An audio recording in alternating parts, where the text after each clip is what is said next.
Yokoso, my manga society. So today we have a new series, The Drifting Classroom. We mentioned it at the end of the last Alice in Borderland episode. So yeah, we read this first volume. I think it has 3 volumes in it. And yeah, we read it, so we're going to talk about it today. So this was published in Shonen Sunday, believe it or not, from 1972 to 1974. And I was interested in the publication date because given how violent it is, I'm surprised that it was actually published in Shonen Sunday. That's crazy. Yeah. Yeah. Because I knew that like Fist of the North Star and Battle Royale were like really controversial for how violent they were. Yeah. But to know that this was even published like before any of those. Right. That's even crazier. That's crazy. And considering how young these children are. So. They're in 6th grade. Yeah, and younger. Yeah, and younger. Too. Like, what, like 1st through 6th or something? Right. So the premise of the story is it follows the protagonist Sho. One day he shows up to school. Oh my god. Wow. He shows up to school and then he finds out that his whole school got transported, the whole building got transported into the future, and it's an apocalyptic wasteland. Yeah. But like the current timeline doesn't know that. They just think it like disintegrated or something. Yeah, they think it was Or like blew a up. nuclear weapon. Yeah. So it's kind of crazy. There's like 2 sides to it, I guess. Like the current world and the future world.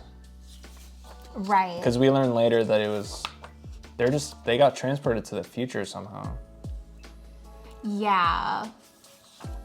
And so you think like, okay, this is volume 1. Like how crazy can it get? You know, like they still have food because they're in a school. Like it's gonna take a few volumes to kind of ramp up, but lo and behold, this gets crazy from like the first moment. Yeah.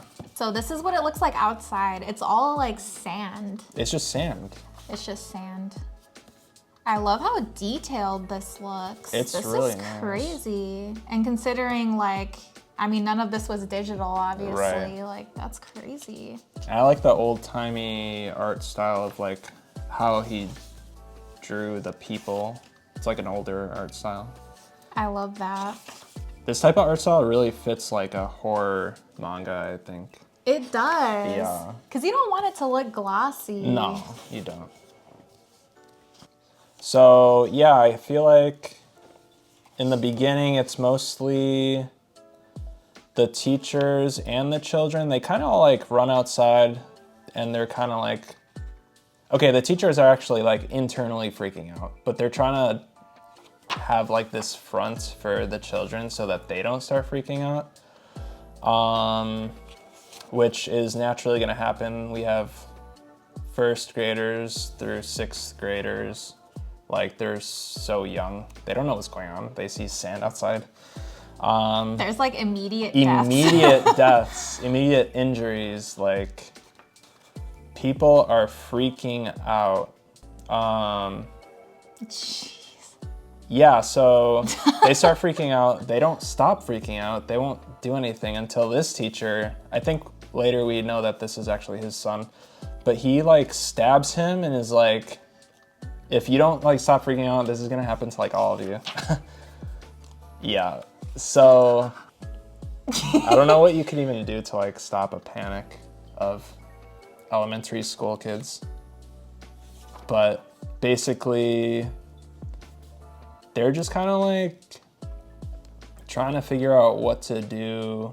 They try phones, they try TVs, they try radios even.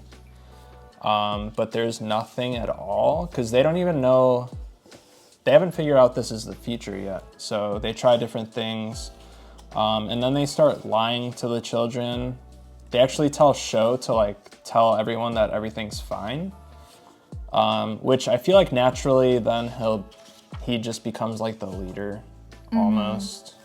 I love all their expressions, like when they look crazed, when they look like they're in despair. Right. It's so detailed. They're all kind of like going down this spiral of despair and stuff. A teacher comes in and tells them that they got like radio signals, which they didn't. They're just kind of like bullshitting still. This kid tries to run out. He actually like collapses and dies or something. At this point, I thought like everything was just like poison outside. Oh, I thought so too. So they start thinking that, well, if they don't know how long they're gonna be trapped here, they should start looking for food. Yeah. So they get to the lunchroom, and lo and behold, this guy, Mr. Sekia, he delivers food, the lunch food, to the school, and he's trying to stockpile it all for himself. So like anyone that goes into the lunchroom or the kitchen, he's just like killing them. He's just killing them, stabbing them. He's like, this food is mine. Like all of it. And he, at this point, he's like, when they come to rescue us, like, I'll be the person alive. And it's like, okay, how are you gonna explain how like everyone's you were dead? How if are you gonna even get explain rescued, that? you're like going to jail. I know. And then he sets them on fire, the teachers. Dude, that's crazy. Like right away. You'd think like he would wait a little bit, but he was like, it's like just ready to do this. Straightforward. Let's kill everyone. Immediately. Like you're not even hungry yet, probably. No. I thought that was crazy, but also he's like interesting as a villain, you know? Yeah, for sure. You kind of need a villain here. You do. And so the first part is kind of just like a battle between the students and Mr. Sekia, because he's like I said, ready to kill anyone. He's pretty just much. killing everyone. And they do need food eventually, so they're kind of trying to gang up on him. There's also a little toddler who was playing in the schoolyard. Yeah. And he got, because it was everyone like on the premises. Right. So he also got transported. He wasn't actually in school. He was just on the grounds, yeah. So here they're thinking like they're gonna ambush him. And they do. There's a lot of casualties, but this was pretty brave. Yeah. And they get him, right? I think this is where he locked him up, yeah. Yeah, so it becomes so that like their homeroom teacher is the only one left because he starts killing everyone off. Did he just go crazy? I think so. Yeah, so it's just him and the kids. Well, I think it's one of those things where it's like, I'll kill them before they can suffer a violent death, but you're creating a violent death. Right. Mr. Wakahara, yeah. Yeah. Acting like he didn't just like strangle the whole staff. So then the only two adults at this point is Mr. Sekia and Mr. Wakahara, the teacher. Yeah. Mr. Wakahara like takes some of the kids and I think they're just like trying to find stuff. Yeah, to see if they could get help or something. Yeah. So they're just driving everywhere and then they get out of the car. Oh, right. Because of this girl. But then he actually starts like, well, I think they probably think he's like driving away. Or no, he actually backs up into like one of the kids. Because they didn't know he was like murderous at this point. But now they do. But now he's just trying to run everyone over. It's like, okay. That was crazy. That was crazy. So that happens. They're kind of like just running away. Sho finds a cave, which actually, okay, this is actually a hotel from the past. It ends up being. So Mr. Wakahara finds them. He starts strangling Sho. And then I think this is where it cuts to like the present time or the past. And she can actually hear Sho's voice. This is his mom. Yeah, that's Sho's mom. And she's hearing Sho's voice. So to everyone else, she's just kind of like going crazy. But like Yeah. she's actually hearing his voice. Like actually.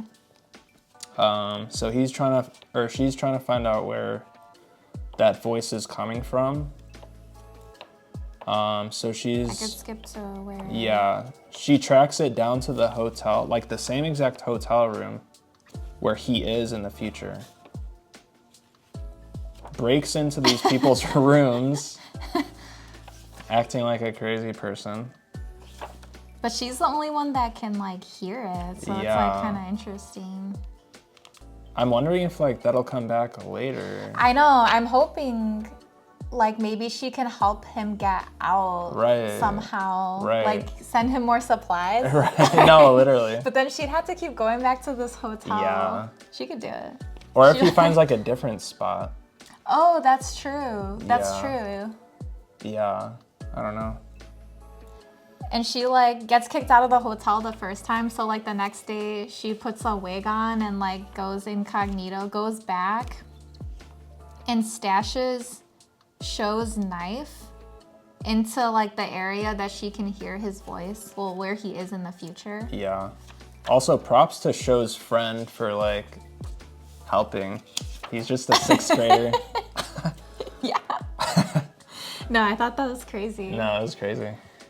And then this is kind of like JoJo's Bizarre Adventure vibes, because she puts it like in the hole in the wall of this hotel room, and then he like happens to pull it out in like the future timeline, Right. which he uses to Stab him? stab Yeah. Wakahara, and then he dies. Mm-hmm. So now at this point, the only adult left is Mr. Sekia, the lunchroom man. Yeah. So now that all the other adults are pretty much dead, they're trying to just figure out how they're gonna function from here on out. They're trying to like create a society Yeah. or government. So then this goes into my favorite panel. So Mr. Sekia has been locked up since his rampage, and they're still giving him food, which is like nice. That's nice. You know? He convinces one of the students to give him this wire, which he uses to break out. And then I don't know, I just thought like, I picked this panel because his villainy is like so over the top that it just made me bust out laughing. Like, who says that? He's just like a super villain. My teeth are so strong I could chew rocks into pebbles. It's almost like he was like waiting for the day that this would happen. Dude. Because you wouldn't immediately just go into No. like super villain mode. No.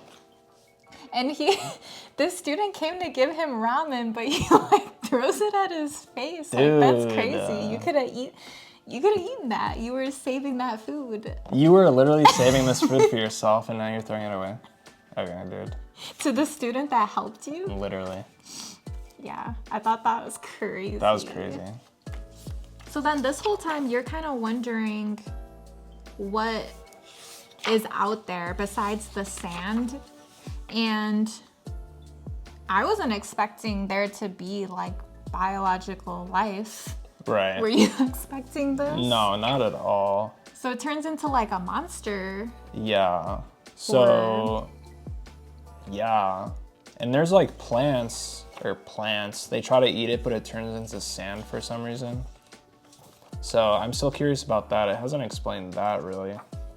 But they discover these plants, and then from the plants emerges like this centipede monster. It's like disgusting. But basically you think everyone gets eaten because they're like running away and stuff. So you think everyone gets eaten.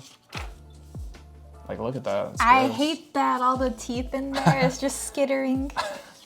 Yeah, I was not expecting this at all. Right. And it's like crazy strong. Like they can't do anything. It has like a steel body or something.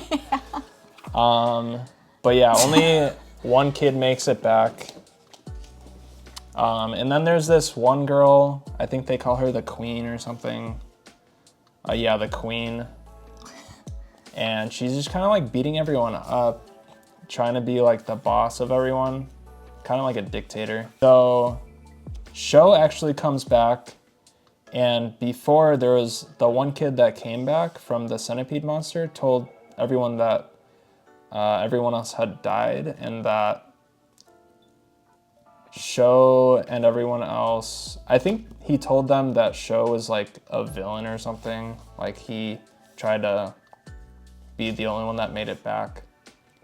So he's freaking out because he lied to everyone. And at this point, we're kind of like, how did everyone make it back from the centipede monster? Right. You find out later. But Mr. Sekia is like acting like a baby. He like well, the centipede monster was like so traumatic that he like regressed into a literal baby. So he's like... He snapped, yeah. He's just saying goo goo gaga mama. That's crazy. At least he's not a threat anymore. Wait, that's actually the best thing that could have happened. That's best case scenario right there. So this was crazy. This was insane. So what happened, Snapkin? So the first graders are on top of the school yelling for their moms and dads, and they think they can maybe turn into a bird and fly home. So they start jumping off the building. Wow. And they're like, okay, at first I'm like, can they not see like that they're not flying away? But they're like, yeah, it's working, come on guys, let's go. He turned into a bird and flew away. They think it's working. Can't they see that they're just like falling though? They're like snapping too. Yeah, everyone's kind of going crazy. So yeah, Sho's just kind of like, look, they're not birds. But yeah, anyways, they have an election with Sho and the queen. And so basically it turns out to be a tie, but then the only person that didn't vote was the smart guy, and he votes for Sho. So Sho's the leader now, and I think the queen just like kind of leaves the school at that point. Oh yeah. And then I love this new character too. Oh, this was great. So you're introduced to this character who's like screaming out that he's starving. So then they give him like a little bit of food, but he's literally trying to eat like everyone's share. Yeah. Well, he's going crazy too. He's going crazy. He's kind of like fearful to the point where his mind is just kind of like telling him, it's kind of like a trauma response, I think. Yeah, but he's kind of going sure. crazy, yeah. But they obviously can't let him like eat everyone's share, so they're trying to figure out what to do with him. Yeah. But I think they end up like tying him to a chair in the end. Mm-hmm. And then here's where, so now that they've had the election, like a group of them start thinking about this bug monster, like what they can do if this bug monster comes back. Mm-hmm. So they some people don't even believe Sho that there is a bug monster. They're doubtful. Right. But regardless, they do start preparing. They start like putting up defenses, like these stakes, like a net. Like a spear trap thing. Yeah. And I was kind of impressed, like, wow. This is like an engineered trap. I don't know, the pulley system. That's crazy. That was kind of crazy. You got these so sharp. What are they teaching in this school? No, literally. Oh, this guy gets loose and he's actually starting to eat everything again. So that happens too. And then this. And then someone, oh, I think it was him that set off the trap. It was him. Because they're waiting for like the bug monster to come so they can kill him. But then he sets off the trap because he's going crazy. The student who's like hungry. Yeah. So right after he sets it off, the bug monster shows up, obviously. So. And at this point, I'm thinking like, well, I guess you don't know how strong the bug monster is at this point. Mm-hmm.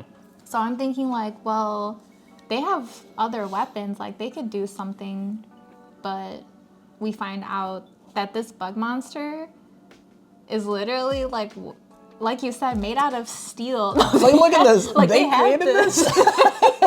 What is that? Dude, how did they create that? That's so funny.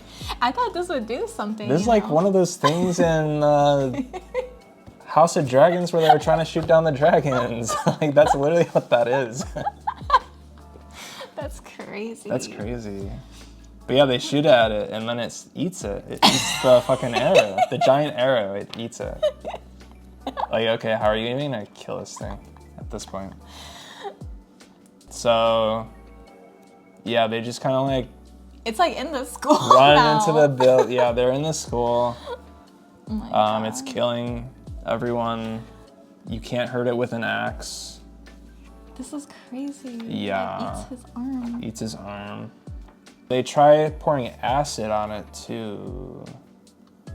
Or was that? And then, so this is when they're theorizing because they start talking about like how if the bug monster is so strong, how did Mr. Sekia and Sho survive when they had encountered it first? And then they kind of theorize like, well, maybe it was because like they were unconscious. Like Sho was unconscious and then he was like a baby, so he had no thoughts. Yeah, he basically had no consciousness. And so then they come up with this plan to not poison everyone, but like put everyone to sleep. Basically with like chloroform. Yeah. Yeah. So that the bug monster won't attack him because it's only attacking things that are sentient. Alive. Yeah, have thoughts. Have thoughts, I guess. Right. Consciousness. Yeah. To a certain extent. Yeah. So they start like chloroforming the first graders. This is like so crazy when you put it into words. Like I know. What? But for their own good, yeah. For their own good. Because it's coming. It's literally. You don't want them to die. No, literally.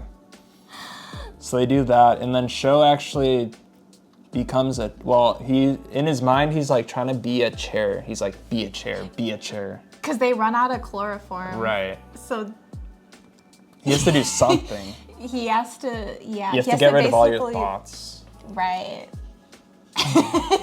So he becomes a chair. And it ignores him. And it worked. It worked. So this bug monster, like, that's so interesting. Yeah. But obviously there were people that couldn't do that. So it killed those kids. And then I guess they just like decide to go after, literally after every single measure that you had planned to kill the bug monster didn't work at all. You had a giant arrow, didn't work. You try to hit it with axes, didn't work. But okay, guys, let's go kill it. They're there to hunt it now with what even are these? Those are like stone axes or something. Or that's like Kratos's like spear things. You can bring it back with the rope. Exactly. Okay, this was crazy. This was crazy. This was just crazy. It was just crazy. Like I said, you went into this blind? Yeah, I didn't know anything about it. I went into this blind as well. I just knew it was like people's like top horror mangas. So I was not expecting it to be this violent, to be like have these like two timelines, the past and the future. Right. And then I wasn't expecting there to be like creatures. Yeah, me neither. I guess I didn't know what I was expecting. I thought it would be more of Drifting like a slow burn, like survival, like Lord of the Flies situation where like things would get crazy in the end. Right. But I mean, this lived up to the hype. For sure. I'm excited for the next one. Me too. Yeah. And like this is a lot of pages, but it was like a quick read. Yeah. And there's like 3 or 4 of these, right? There's 3. 3 of these. That's crazy. Yeah. And so what do you think? Like, do you think a lot of people will survive this? Probably not. I feel like the bug monster is gonna kill a bunch of them. And then I don't even know if they're like gonna like make it back home even. I guess we'll see in the end. We'll see. But I don't even know where this is going. Like maybe the mom can do something. I don't know. Yeah, I don't know. So since this is the first volume, we usually do other books or shows that are kind of related to it. So like if you like those shows or books, then you would like this. And we were thinking if you like horror in general, like if this isn't like a creepy, like slow burn horror like Junji's, but if you like that kind of stuff, I feel like the art style is like a little similar. It's pretty similar. So it's like that nostalgic, old kind of style. Yeah. And then if you like survival stories like Lord of the Flies, or even like death game kind of stuff like Battle Royale, where there's like students trying to survive, then you would really like this. Yeah, for sure. There's that one series, the new series that we're reading called Leviathan, which is kind of pretty similar in a way. Yeah. A lot of similarities, yeah. Yeah. So we're really excited for the next 2 volumes. So yeah, that was the first volume, and let us know in the comments what your thoughts are if you've read this. Don't forget to like and subscribe if you liked the content. And yeah, as always, this world is cruel, but at least we have manga.